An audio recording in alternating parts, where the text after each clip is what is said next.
So now let's talk about cross-sequential study and microgenetic study. We already mentioned cross-sequential.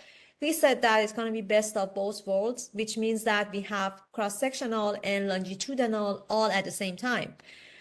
So for example, if we would recruit multiple sample size from different ages and we would just monitor them, observe them for over different time points, it's going to be cross-sequential.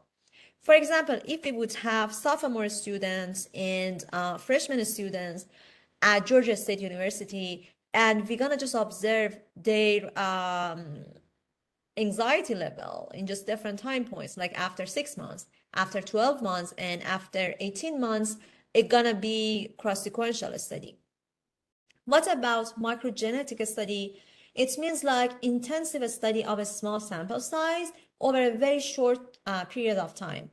It goes for cognitive psychology a lot. Like cognitive psychologists, they use that like all the time because they want to just conduct one study multiple times to observe one specific behavior and change maybe in the brain structure, and it can just help them a lot.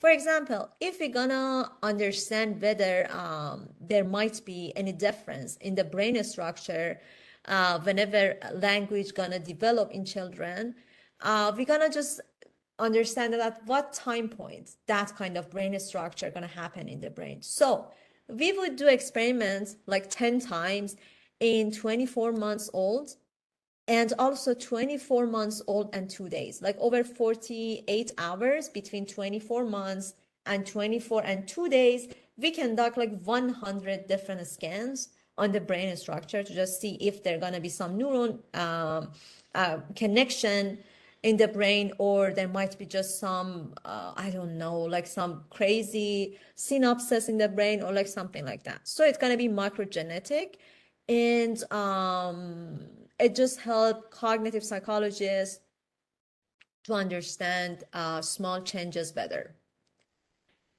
So here is a better picture to just help us to understand the whole concept of longitudinal study and cross-sectional study. Like you can see here in longitudinal, we have different time points. This is the key. You have different cohorts, yes, but you have different time points as well.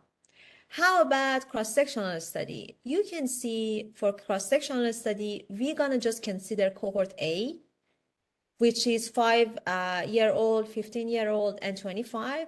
And we're gonna just conduct a study in 1970s, and that is all. So one time point, different groups. Different time points, it can be one group or it can be like several groups.